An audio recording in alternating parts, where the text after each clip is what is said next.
In Romans chapter 13, the Apostle Paul provides guidance on how Christians should relate to governing authorities and to one another. This chapter emphasizes the importance of submission to authority, love for others, and living a life that reflects Christ's example.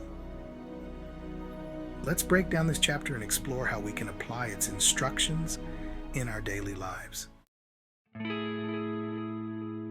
Submission to governing authorities, from Romans 13, verses 1 to 7. Paul begins by instructing believers to submit to governing authorities because all authority comes from God. This passage emphasizes that resisting authority is resisting God's ordinance, which can lead to judgment.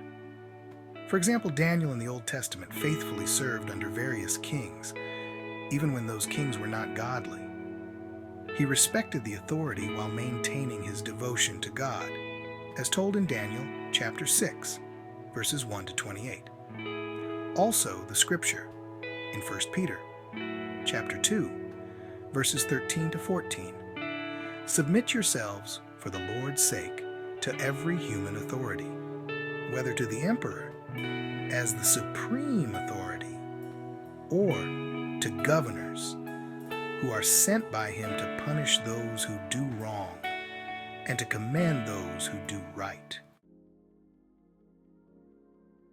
Love as the fulfillment of the law, from Romans 13, verses 8 to 10. Paul shifts the focus to the principle of love. He explains that all commandments are summed up in the command to love your neighbor as yourself. Love does no harm to a neighbor, and therefore, love is the fulfillment of the law. For example, the Good Samaritan from Luke chapter 10, verses 25 to 37, demonstrates how love transcends legalistic boundaries, showing mercy and compassion to those in need, regardless of societal divisions. It also says in Galatians chapter 5, verse 14, "For the entire law is fulfilled in keeping this one command: love your neighbor as yourself." Living in the light, as described in Romans chapter 13, verses 11 through 14, Paul concludes by reminding believers to live in the awareness that Christ's return is near.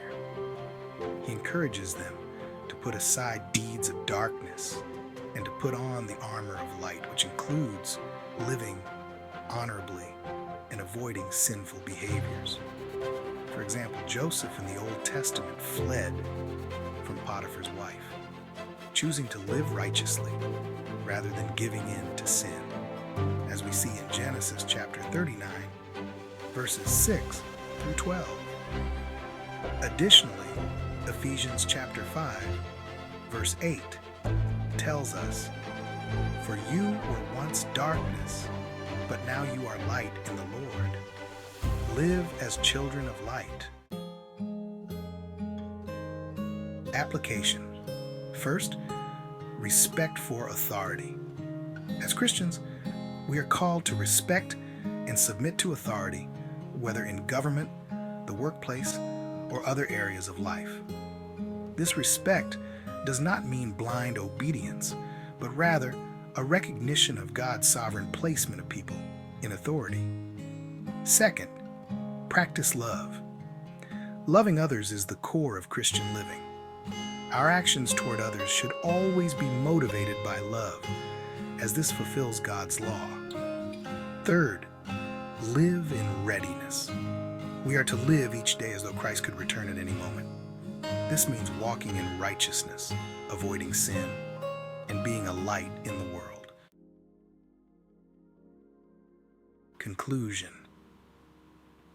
Romans 13 is a powerful chapter that calls us to live under authority with respect, to love others as the fulfillment of God's law, and to live in a way that reflects our identity as followers of Christ. May we take these teachings to heart and apply them in our daily walk with God. In closing, if this video encouraged you, please like, share, and subscribe to the channel. Don't forget to check out other videos for more spiritual insights and encouragement.